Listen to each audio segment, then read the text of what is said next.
Hey everyone, are you looking to enhance your YouTube experience and stay up to date with the latest and greatest content? Then make sure to hit the like button and subscribe. Now sit back and enjoy the story.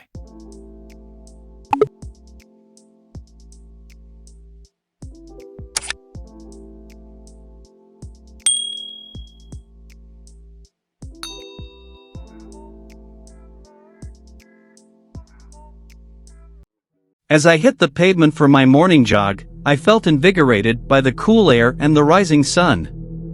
The steady rhythm of my footsteps was the only sound I could hear, and it was a soothing background to the peaceful surroundings. But as I picked up the pace, I sensed something wasn't quite right. I couldn't quite put my finger on it, but I had the distinct feeling that I was being followed.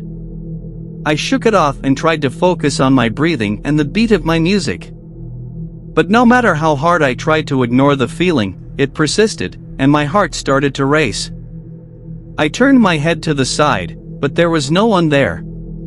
Just empty sidewalks and houses. I shrugged it off, thinking I was just being paranoid, and picked up my pace again. But as I ran, I heard the unmistakable sound of footsteps behind me. I turned around quickly, but no one was there. It was like the sound was coming from nowhere. I slowed down, feeling more and more uneasy.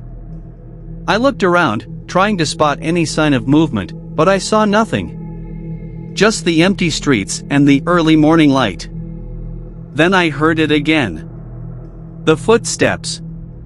But this time, they were closer. I stopped dead in my tracks and slowly turned around.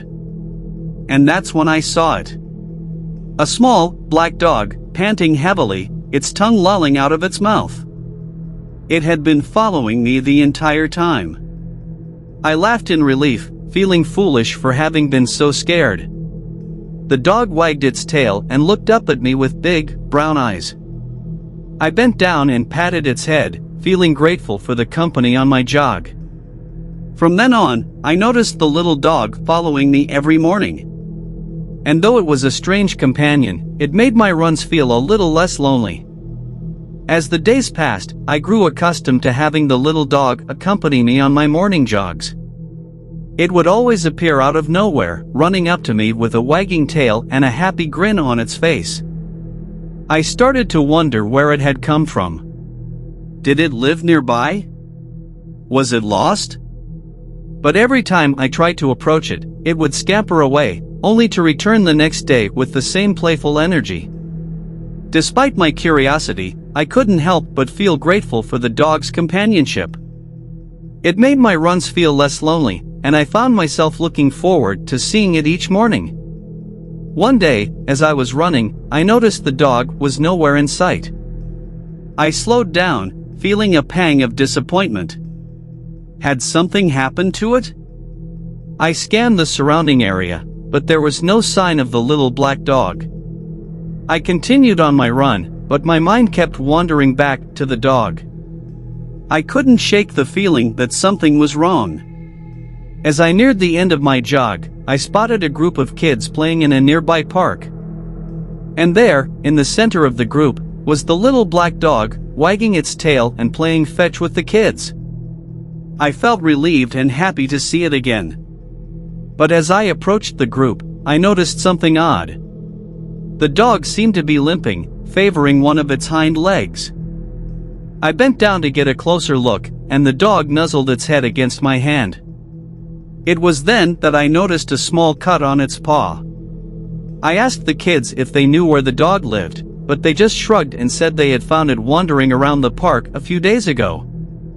I decided to take matters into my own hands and took the dog to the local animal shelter to get its wound treated.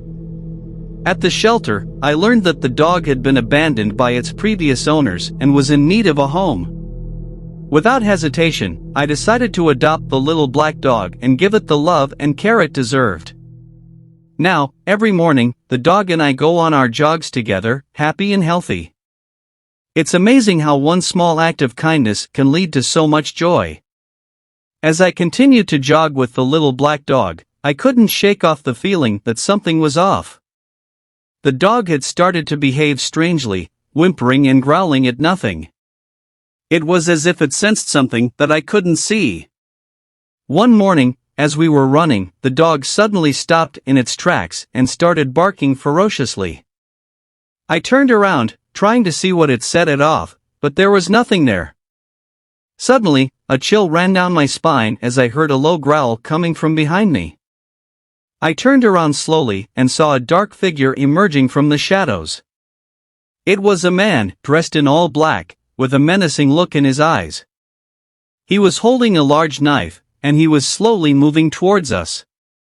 I froze, my heart pounding in my chest. The little dog stood in front of me, barking and growling fiercely, as if trying to protect me. But the man kept coming, his eyes fixed on me. I realized then that he had been following me for days, waiting for the right moment to strike. I tried to run, but my legs felt like lead. I couldn't move. The man was getting closer, and I knew I was in grave danger. Suddenly, the little dog leapt forward, biting the man's leg. The man howled in pain, dropping the knife. I grabbed it and ran as fast as I could, not looking back. When I reached the safety of my home, I called the police, and they apprehended the man. It turned out he had been responsible for a string of robberies and assaults in the area. The little dog had saved my life, and I knew I owed it everything. I vowed to never leave its side and to protect it as it had protected me. But even now, as I jog with the little dog by my side, I can't help but wonder what would have happened if it hadn't been there to save me. As the days went by, I started to notice a strange change in the little dog's behavior. It became more aggressive, growling and barking at every passing shadow. I tried to ignore it, thinking it was just a phase, but I couldn't shake off the feeling that something was wrong. One morning, as we were jogging through a deserted alley, the little dog suddenly started barking frantically. I looked around but couldn't see anything out of the ordinary. That's when I heard it, a low, guttural growl coming from the darkness. I froze in terror as a pair of glowing eyes emerged from the shadows. They belonged to a massive black dog, twice the size of the little dog. Before I could even react, the black dog lunged forward, jaws wide open, ready to attack. The little dog bravely stood in front of me, barking and growling ferociously. A fierce fight broke out between the two dogs, their teeth bared and their claws tearing at each other. Blood spattered the ground as the little dog bravely fought to protect me. In the end, the little dog emerged victorious, but it was badly injured. I rushed it to the vet, but it was too late. The injuries were too severe, and the little dog died on the operating table. I was heartbroken, but that wasn't the end of my nightmare. As I left the vet's office, I noticed a dark figure lurking in the shadows. It was the owner of the black dog, a notorious gang member known for his viciousness.